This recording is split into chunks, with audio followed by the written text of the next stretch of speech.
مصر از اون کشوراست که حتما دلم براش دوباره تنگ میشه.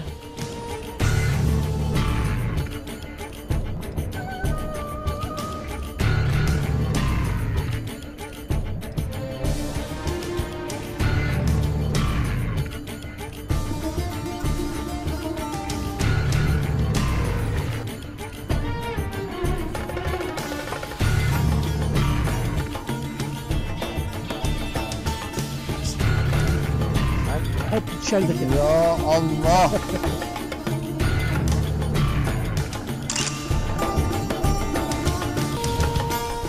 و این هم قدیمی ترین هرم در مصر و مصر باستان.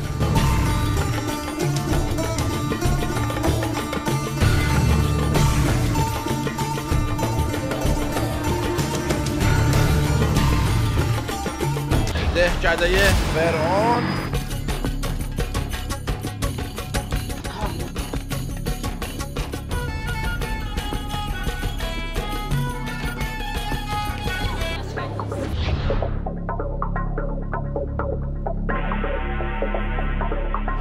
خیلی مخلصیم از یه روز سرد دیگه از قاهره. اینقدر امروز سرده که ما یه فاز سیبری گرفتیم، همه چی پوشیدیم، لباسای گرم، واقعا خیلی سرد. هم رانندمون هم که ببینید ایشون هم کاملا کاپشن و شال و همه چی، خلاصه خیلی توی قاهره سرده. توی فوریه واقعا اینجا سرده. داریم میریم امروز به سمت موزه ملی مصر، یکی از موزه‌های ملی تمدن مصر.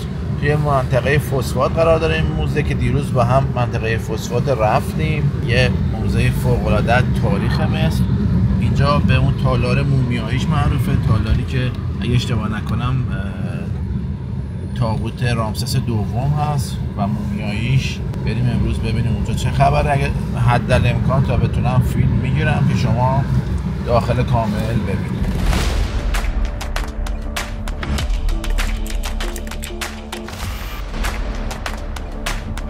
داریم میریم به سمت موزه ملی مصر.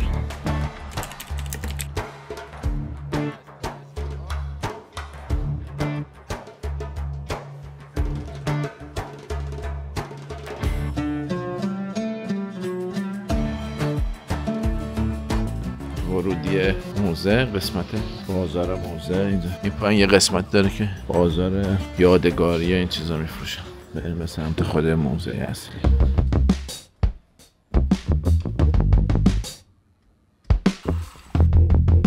چه کافی شاپ قشنگی، بریم جای کافی بخوریم. کافی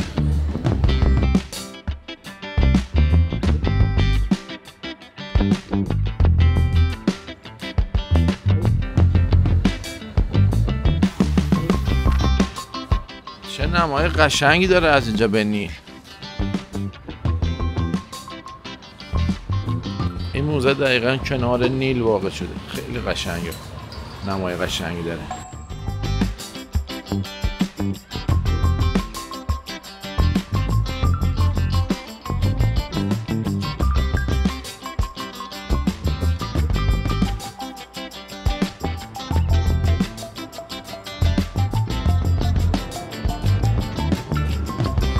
ما اول وقت میمدیم، خیلی خلوت.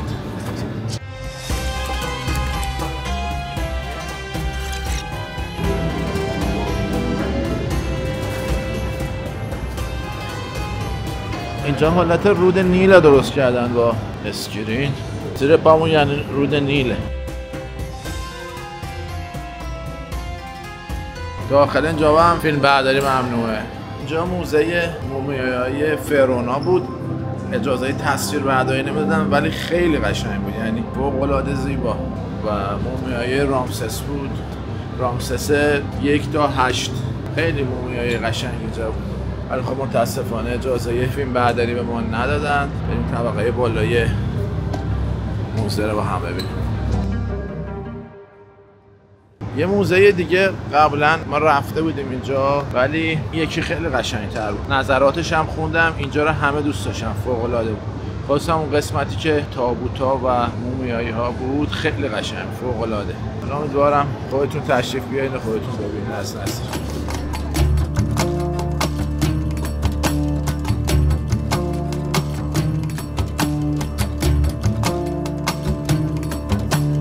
اینا پولای قدیمی مصریه.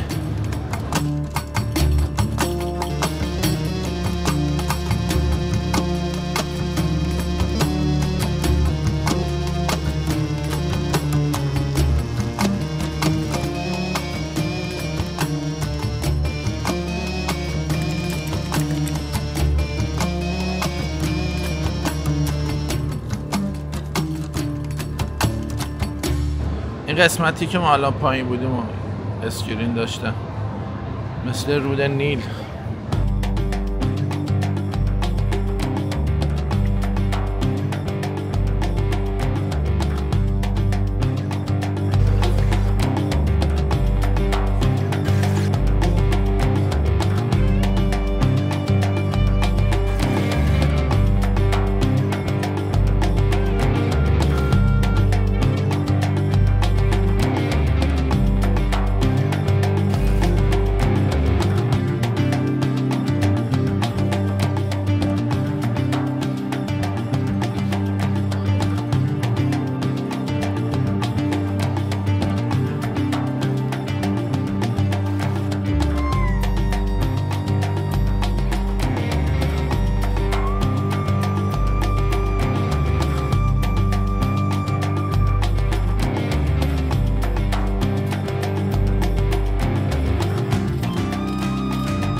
فرعونا به جز اینکه خودشون پادشاه میدونستن، خدا هم میدونستن. مردم اون زمان اینا رو پرستش میکردن و خودشون رو فرزند خدای رع میدونستن.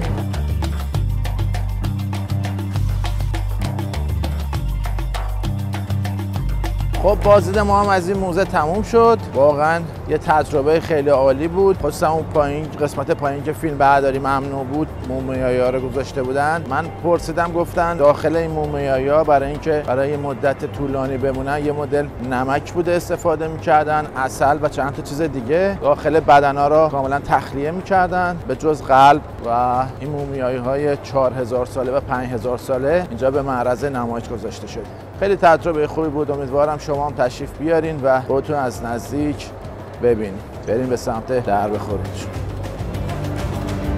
بعد از موزه داریم میریم به سمت معبد سقاره. اولین معبد ساخته شده توسط فرعون‌ها. 40 کیلومتر فاصله داره تا مرکز شهر.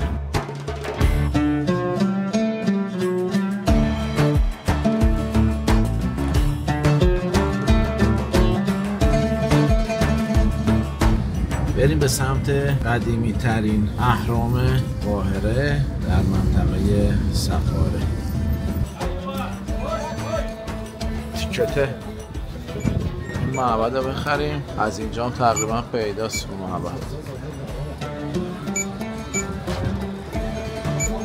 Drive taxi? No, I'll buy. No, Okay. yes.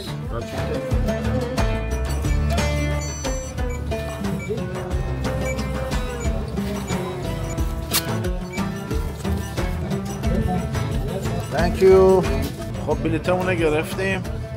بریم به سمت این هرم. از اینجا مشخصه این هرم.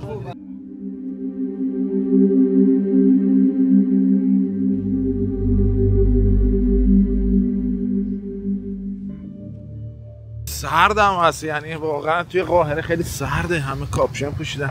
و بریم به سمت قدیمی ترین هرم مصر.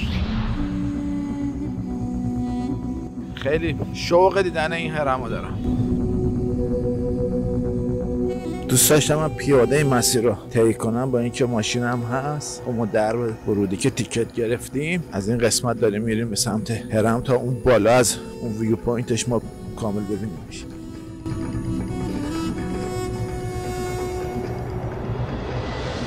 4700 سال پیش ساخته شده و خیلی قدیمی تر از اون اهرام ثلاثه است. واقعا چقدر تولید محتوا سخته. ما بیابون و به سمت این هرم 4700 ساله. این هرم تقریبا 100 سال 200 سال قبل‌تر از اون هرم‌های ثلاثه ساخته شده. خیلی هم مسیر دور بود از دهر. خب این هرم تقریبا 62 متر ارتفاعشه و این به صورت پلکانی ساخته شده. قبر فرعون توی 27 متری عمق این معبد هست. معبد به دستور فرعون جوزر اگه اشتباه نکنم ساخته شده.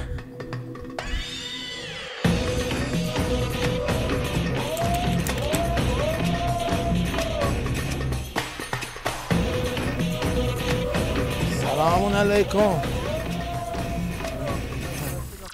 No, I walk. No, because I work here, no problem. No. No, I come and visit all. No, thank you for. Thank you for. دوست داریم پیاده راه بریم. حس خوبی داره اینجا.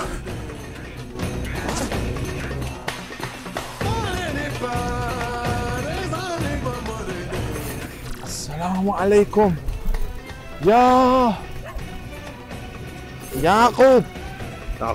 یعقوب. اسمي سيد سيد ان شاء الله. يا سعيد.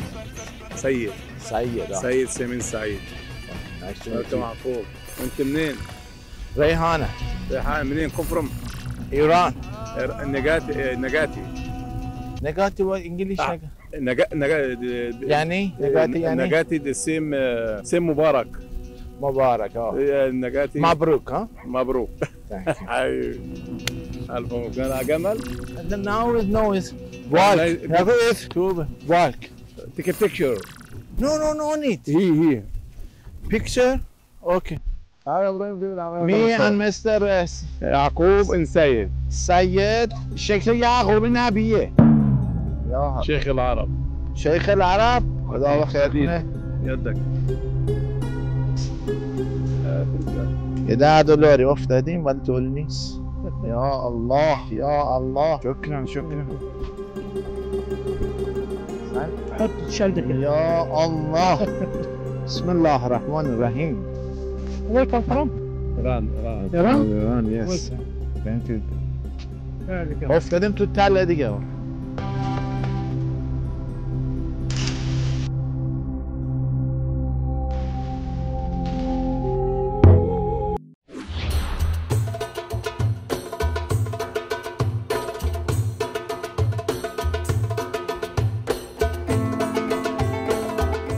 چقدر عجیب و زیباست.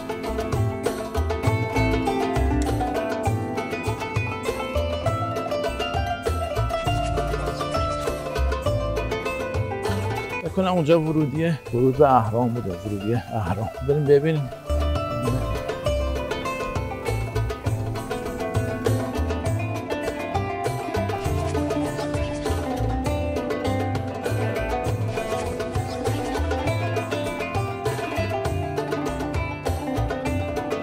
عجب جای عجیبیه با نوشته های مصر باستان.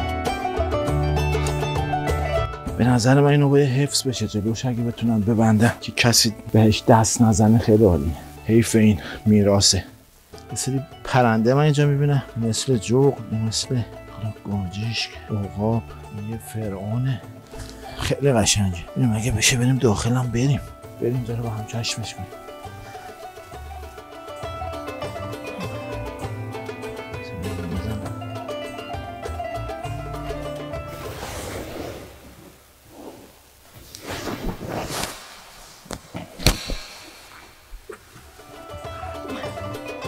داخلش خیلی کوچیکه، مثل یه خیلی اتاق کوچیکه میمونه.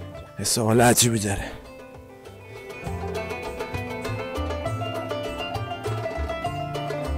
از اینجا هم معبد فرعون جوزر کاملا مشخصه.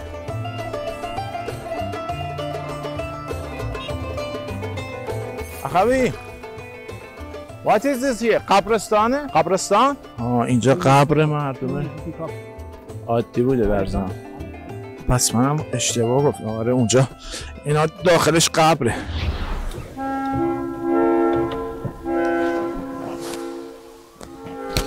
خب اینجا قبر پادشاه ناس. اوناس the king Unas, the forest the king Unas, this statue of the king. This museum the top. اینجا داخل قبر. Within tombs is the first dome. The first dome is the statue. این بابه ها باب Bab. اینجا در ورودی مقبره است مقبره پادشاه مصر پس میشه گفت اینجا یه قبر سلطنتیه قبرستان سلطنتی به ما گفت اگه میخوای بریم داخل اون مقبره ببینیم باید یه پولی بدی گفتیم باشه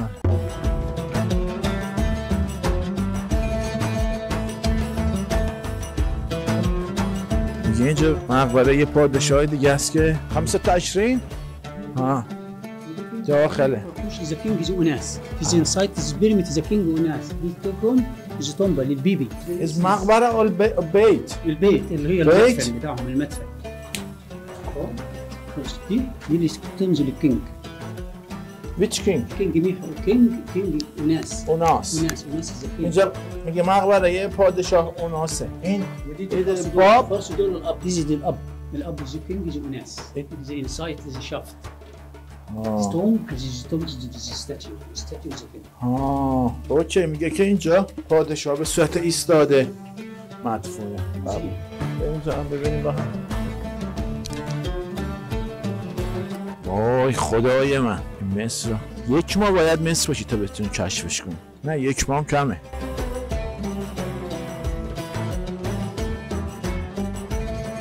این راهنما فقط و فقط عربی صحبت کنه به کمی دست پاشی کسه خلاصه ما با اون با هم صحبت میکنیم اینجا هم قبر این طرف که دیدیم نبت نه و این چیه؟ اوناس؟ اوناس از روش هم نمیتونیم بخونیم عربی قبر این پادشاه رو ببین کجاست ببینید این قبر چقدر پایینه قبر یکی از این فرعونا پادشاه کینگ اوناس قبرشون پایینه کینگ اوناس 25 متر 25 متر اون پایینه قبرش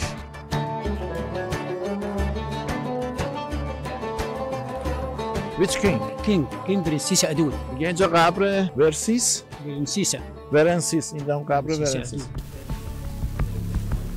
بیاین داخله ببینیم اینجا مقبره یکی از این پادشاه ها فرعونا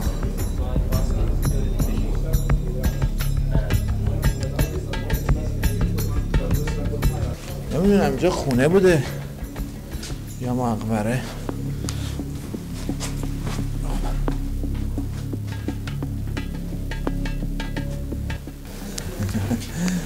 اتاق بوده چی بوده مقبره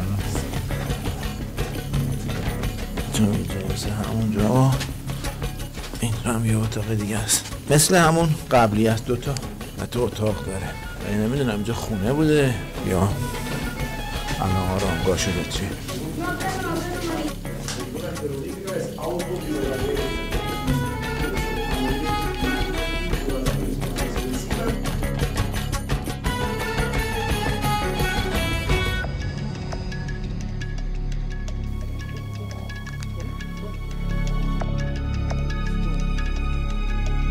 کینگ اوناس عنخ آقا اینم یه مقبره دیگه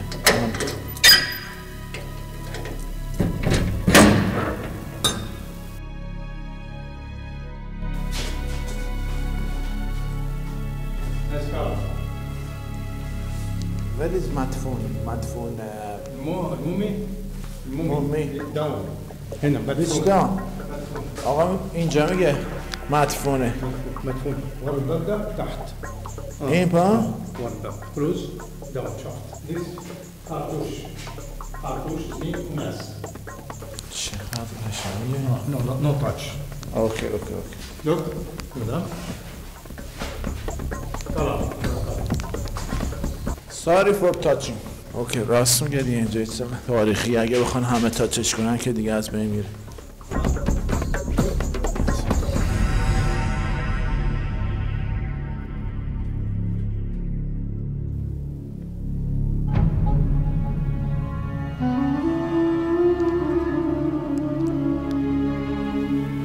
مقبره میهو اینجا وزیر بوده رئیس القضا رئيس القضاء والوزیر والوزير.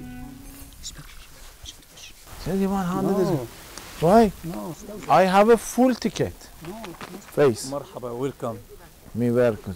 You welcome. You're from? Thank you. Turkey, Egyptian. No, Egyptian. You Egyptian. Me Egyptian? Yeah. No. میگه مصری تو. آقا هم به جای میگه پاکستان. این میگه مصر. Turkey. ترکی. ایران. I'm from Iran. مرحبا, you welcome. Thank you so much. Have a Thank nice you. time for you. Thank you so much. اینجا بزرگترین قبرستان سلطنتی مصر باستانه. داخل پر از مقبره پادشاه ها، وزرا، جام بخش ورودی پلکانیه.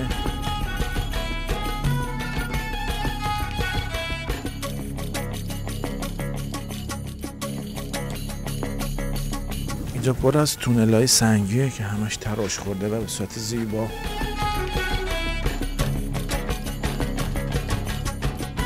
یه حس خوبی داره اینجا، با اینکه اینجا یه گورستان سلطنتیه، یه معماری خیلی قشنگی داره.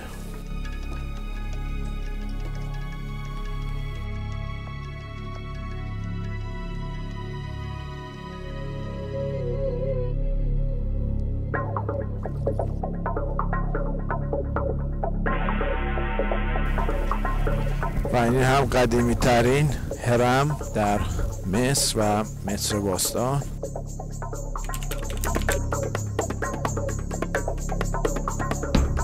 امروز خیلی داره اینجا باد میاد، هوا هم خیلی سرده، دائما گرد و خاک هست. این هرم مال فرعون جزره. بریم سریع ببینیم و بریم به سمت پلن بعدی.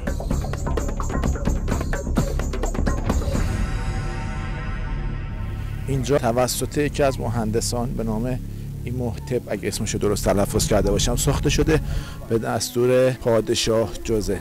این هرم پلکانی، بعد معبدها به صورت اون اشکال جدید که توی هرم ثلاثه از ساخته شدن. خلاصه جاتون خیلی خالیه، یه حس خیلی خوبی داره با اینکه این معبد خیلی قدیمی تره ولی خیلی زیباتره. در کنارش هم که کاملا اینجا قبرستون سلطنتی است و خانواده فرعون، وزرا همه اینجا مدفونن، همشون هم مقبره دارن که توی فیلم دیدین.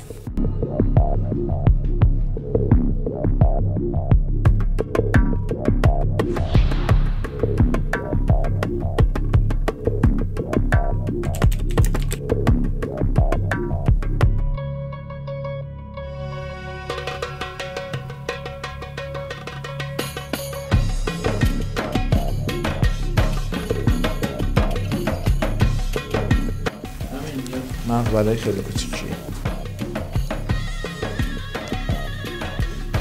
این هم سفر ما و گزارش ما به مقبره فرعون جزر.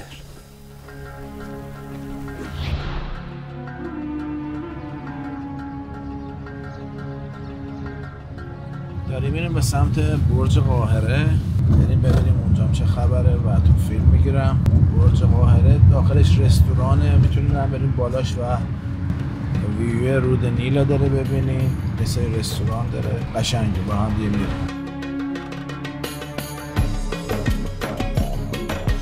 امروز هم برای نهار یکی از رستوران‌های قدیمی و سنتی قاهره را انتخاب کردیم، رستوران ابوسید.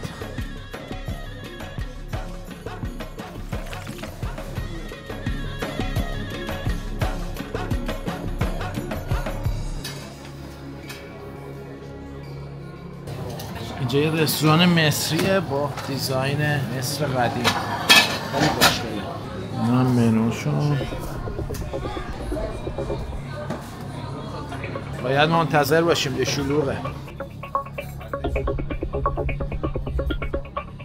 خیلی نظراتش رو خوندم، خیلی نظرات اینجا مثبت بود. اکثرا هم که همه جا نشستن توریستن.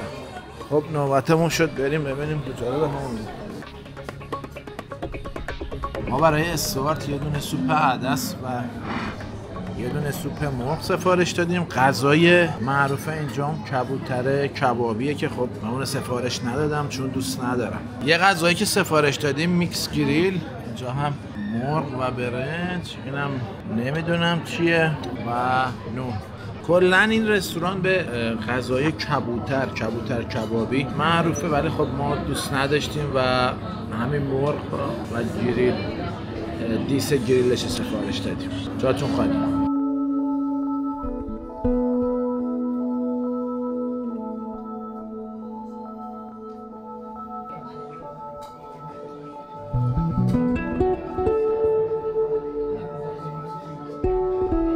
خب ما غذامون رو توی این رستوران خوردیم. نظر من اینه که اون رستورانه که توی خان خلیلی بود، نجیب محفوظ، اون غذای خیلی بهتری داشت و کیفیتش خیلی بالاتر بود، ولی اینجا یه فضای سنتی قدیمی داره. در هر صورت دوتاش توصیه میشه برای یه بار. خیلی خوب. نجیب محفوظ شاید چند بارم بتونیم امتحان کنیم، واقعا ارزشو داره، ولی اینجا برای یکی دو بار به نظرم اوکی.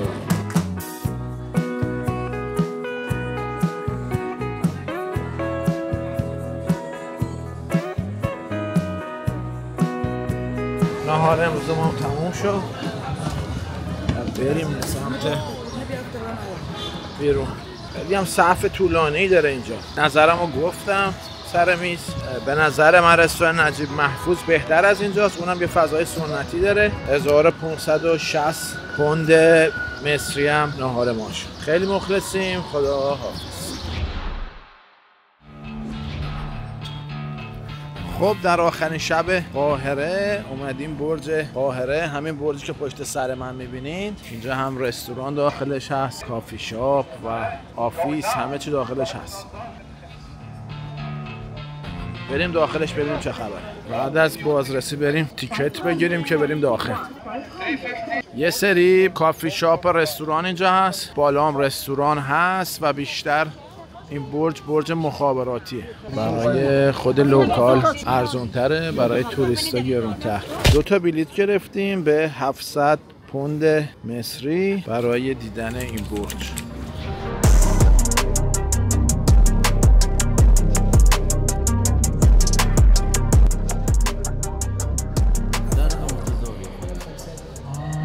waiting. Yeah, waiting time. خب به ما گفتن باید صبر کنی تا نوبت بشه بعد بریم داخل. بعد 2 ساعت انتظار نوبتمون شد. اینجا هم یه سری کافه رستوران داره که به صورت سنتی میتونین بشینین، قلیون سفارش بدین، چایی بخورین، قهوه. 655 اینجا داره میخوره توی تابلو اسم ما را. 655 بریم داخل.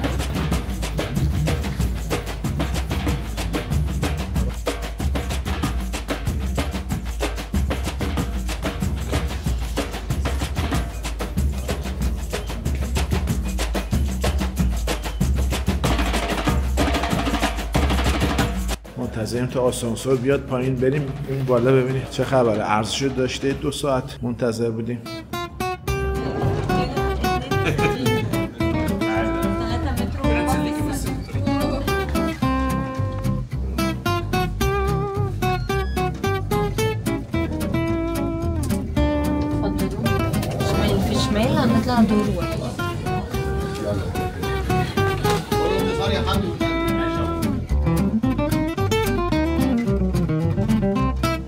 بریم به سمت ویو.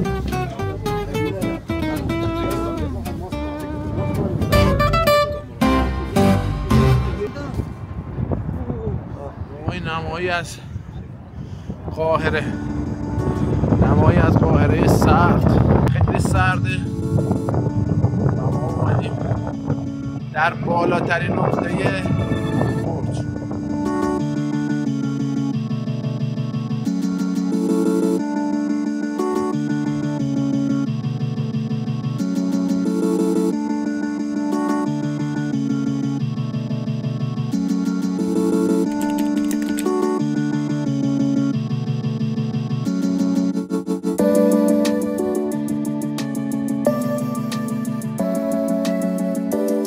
اگر دوربین نشون بده نیل زیبا رو داریم. اینجا هم رستوران ها، بارها، کازینو، کلاب این پایین داریم روی نیل و هتل ها را، هتل هایی که کنار رودخونه‌اند و ویوی کل شهر اینجا مشخصه تا انتهای قاهره. قاهره یک شهر خیلی بزرگیه با 20 میلیون جمعیت در کشور 110 میلیون نفریه مصر 20 میلیون نفر در قاهره دارن زندگی میکنن.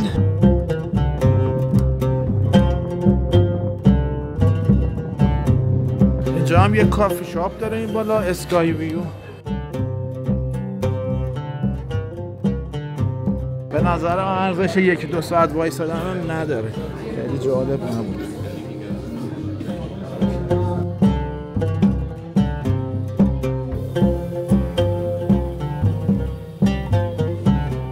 همش هم پره، نتونستیم بشینیم. بای بای بای بای.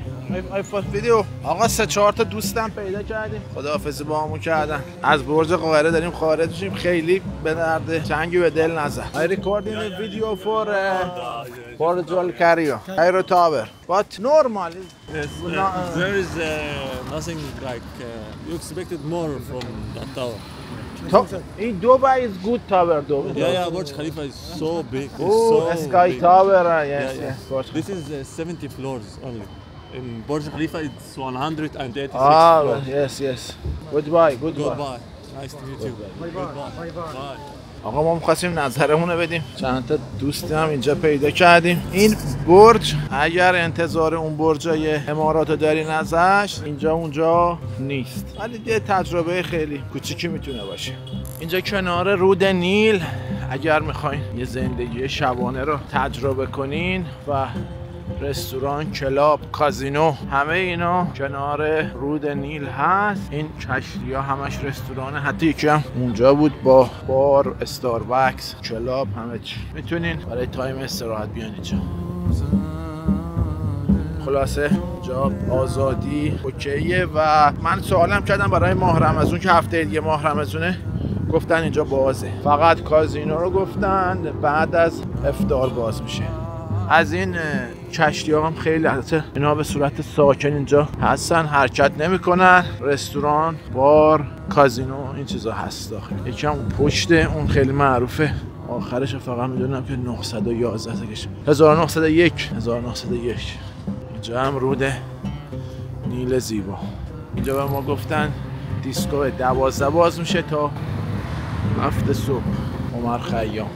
اینجا هم کازینو.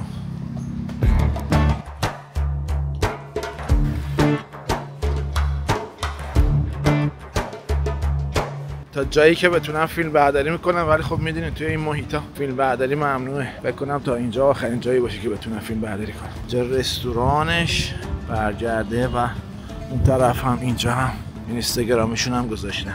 مصر اصلا فکرشو نمی‌کردم اینقدر آزادی داشته باشه.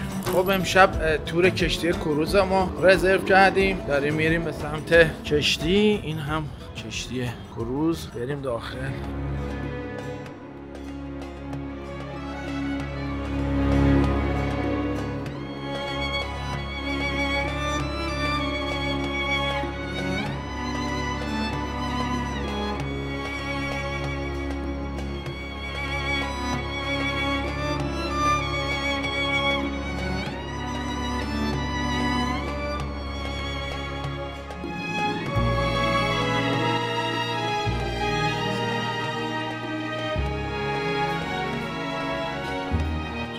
داخل رستوران کشتی.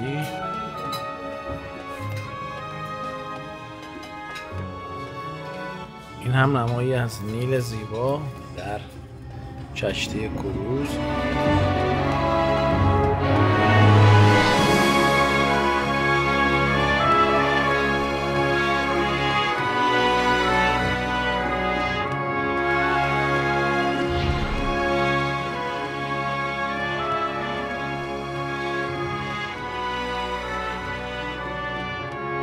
شب آخر توی روبروی هتل ما یه ضیافت رمضانه با توجه به اینکه هفته دیگه ماه مبارک رمضان اینجا هست. دارن تصویر برداری میکنن برای تلویزیون.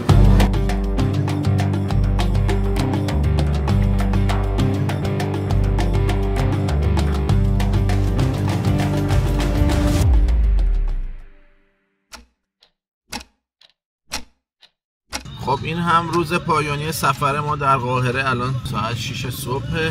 خیلی سرده، واقعا خیلی سرده. فازی که من گرفتم واقعا سرده و یه دونه اوبر گرفتیم. ترمینال 3 داریم میریم که بریم به سمت یه کشور دیگه.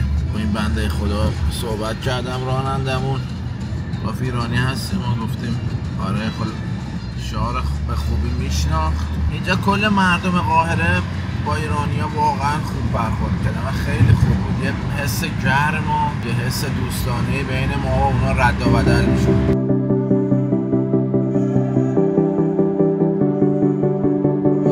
دو تا فرودگاه داره قاهره. فرودگاه داره که خلوت‌تره، پروازهای ویز ایر رو یه سری پروازهای دیگه اونجا میشینه. این فرودگاه اصلی هم اکثر پروازها اینجا میشینه.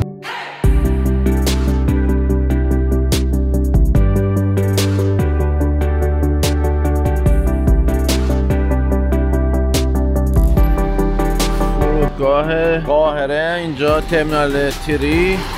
فقط هم بیشتر اینجا پروازهای همه پروازها هست ولی بیشتر جیپیتر از اینجا پرواز میکنه. بریم به سمت مقصد بعدی. توی فرودگاه خب خیلی نمیشه فیلم برداری کرد ولی فرودگاه قاهره مصر ترمینال 3 و 2 واقعا بزرگه. همه چی هم همه فروشگاهی هم اینجا داره. پروازهای خود مصری هم از همینجا انجام میشه. یه سری پروازهای اینترنشنال هم از فرودگاه 3. خیلی فرودگاه بزرگی. تا اون ته چندین تا گیت داره. از اون طرف هم که ما اومدیم سمت چک پاسپورت اونجا هم همینجور.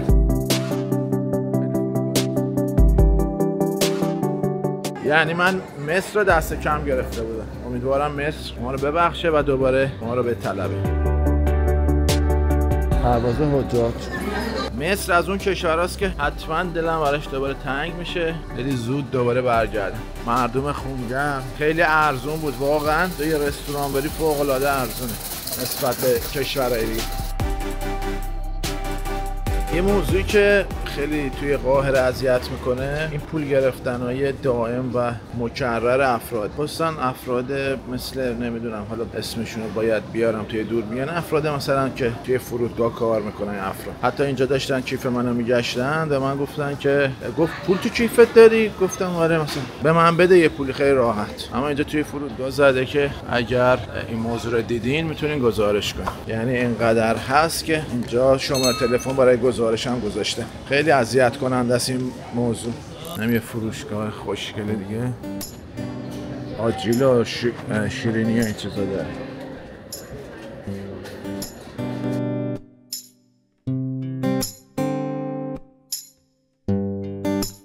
رفتیم که سوار شیم اولین نفر.